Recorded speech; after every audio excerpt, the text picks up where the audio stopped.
వాక్య మర్మం బోధించబోతున్నాను. ବର୍ତ୍ତମାନ ଖ୍ରୀଷ୍ଟିଆନ ପାଇଁ ଆବଶ୍ୟକ ଗୋଟେ ବାକ୍ୟର ନିଗୁଡ ତତ୍ତ୍ୱ ମୁଁ ଶିଖାଇବି. క్రిస్మస్ సంబంధించి క్రీస్తు జన్మకు సంబంధించి ఒక ఉన్నతమైన మర్మం బోధించబోతున్నాను. ଖ୍ରୀଷ୍ଟମାସ ବିଷୟରେ ଖ୍ରୀଷ୍ଟଙ୍କ ସମ୍ବନ୍ଧ ବିଷୟରେ ଗୋଟେ ନିଗୁଡ ତତ୍ତ୍ୱ ମୁଁ ଜଣାଇବି.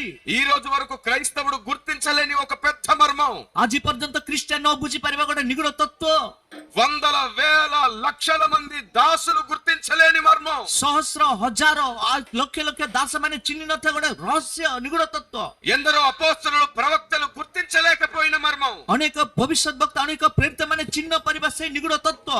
మీ మధ్యలో మొదటిసారి మీకు దేవుడు అనుగ్రహిస్తున్న జ్ఞానం ఇది. ଆପଣଙ୍କ ମଧ୍ୟରେ ପ୍ରଥମ ଥର ପାଇଁ ପ୍ରଭୁ ଆପଣ ମାନଙ୍କୁ ଦେଉଥିବା ଏଇଟା మీకు ସତ୍ୟର ଜ୍ଞାନ తెలుసా? ଆପଣ ଜାଣନ୍ତି କି? మీకు తెలుసా, ଆପଣ ଜାଣନ୍ତି କି యేసు ప్రభు ఈ లోకంలో జన్మించక ముందే, ପ୍ରଭୁଜୀ ସେଇ ଜଗତର ଜନ୍ମ ନେବା ପୂର୍ବେ, ఈ భూమి మీద మనుషులు లేక ముందు, ଏଇ ଜଗତରେ ମଣିଷମାନେ ନଥିବା ପୂର୍ବେ, అసలు భూమే లేక ముందు, ଏଇ ପୃଥିବୀ ନଥିବା ପୂର୍ବେ, ఈ భూమికి పునాదులు వేసినప్పుడు ଏଇ ପୃଥିବୀର ଭିତ୍ତିମୂଳ ସ୍ଥାପନ କରିବା ସମୟରେ దేవదూతలు క్రిస్మస్ జరిపారు. ଦୂତଗଣ ଖ୍ରୀଷ୍ଟମାସକୁ ପାଳନ କଲେ.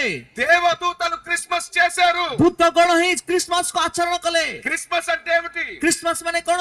ఆరాధన, ଉପାସନା, దేవుని ఆరాధన. ଈଶ୍ୱରଙ୍କୁ ଆରାଧନା କରିବା. భూమికి పునాదులు వేసినప్పుడు ଏଇ ଜଗତର ଭିତ୍ତିମୂଳ କରିବା ପୂର୍ବେ దేవదూతలు జయధ్వనులు చేశారు. ଦୂତଗଣ ଗୁଡିକ ଜୟଧ୍ୱନି କଲେ. యోబు గ్రంథం 38వ అధ్యాయంలో ଆଇବ పుస్తକ 38 పర్ବରେ ଲେଖା ଯାଇଛି 4వ వచనంలో 4 ପଦରେ ఆయన భూమికి పునాదులు వేశాడని. ସେ ଜଗତର ଭିତ୍ତିମୂଳ କରିବା ପୂର୍ବେ 7వ వచనానికి వస్తే 7 ପଦକୁ ଆସିଲେ దేవదూతలు జయధ్వనులు చేశారు. ଦୂତଗଣ ଜୟ ଗାନ କଲେ. భూమికి పునాదులు వేస్తే ଜଗତର ଭିତ୍ତିମୂଳ କରିବା ପୂର୍ବେ దేవదూతలకు ఎందుకు సంతోషం? କାହିଁକି ଦୂତମାନଙ୍କ ଠାରେ ଆନନ୍ଦ?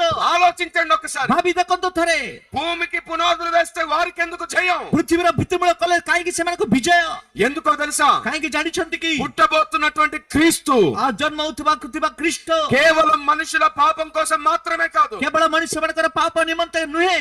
పుట్టబోతున్న దేవుడు ଜନ୍ମ ହେଉଥିବା ପ୍ରଭୁ కేవలం మనుషుల కోసం మాత్రమే కాదు, ମଣିଷମାନଙ୍କ ପାଇଁ କେବଳ ନୁହେଁ. ఆ క్రీస్తు జననం ସେଇ ଖ୍ରୀଷ୍ଟଙ୍କର ଜନ୍ମ దేవదూతలకు కూడా అవసరం. ଈଶ୍ୱରଙ୍କ ଦୂତଗଣଙ୍କ ମଧ୍ୟ ଆବଶ୍ୟକ. ఆయన భూమి మీద జన్మించినప్పుడు ସେ ପୃଥିବୀର ଜନ୍ମ ସମୟରେ ఆయన కార్చిన సిలువ రక్తం ସେ ଝରେଇଥିବା କୃଷି ରକ୍ତ కేవలం మానవుల పాపముల కోసం మాత్రమే କେବଳ కాదు, ମଣିଷମାନଙ୍କର ପାପ ନିମନ୍ତେ ନୁହେଁ. దేవదూతల పాప క్షమాపణ కూడా. ଆଉ ଦୂତଗଣଙ୍କର ପାପର କ୍ଷମା ନିମନ୍ତେ ମଧ୍ୟ. మీకు తెలుసా, ଆପଣ ଜାଣନ୍ତି କି యేసు ప్రభు సిలువ రక్తం ପ୍ରଭୁ ଯୀଶୁଙ୍କର କୃଷି ରକ୍ତ దేవదూతలకు కూడా అవసరం. ଈଶ୍ୱରଙ୍କ ଦୂତଗଣଙ୍କ ମଧ୍ୟ ଆବଶ୍ୟକ. దేవదూతలకు కూడా క్షమాపణ కావాలి. ଦୂତଗଣଙ୍କ ମଧ୍ୟ କ୍ଷମା ଆବଶ୍ୟକ. పరలోకంలో ఉన్న వారికి కూడా ప్రాయశ్చిత్తం కావాలి. ସ୍ୱର୍ଗରେ ଥିବା ବ୍ୟକ୍ତି ମାନଙ୍କର ମଧ୍ୟ ପ୍ରାୟଶ୍ଚିତ ଆବଶ୍ୟକ.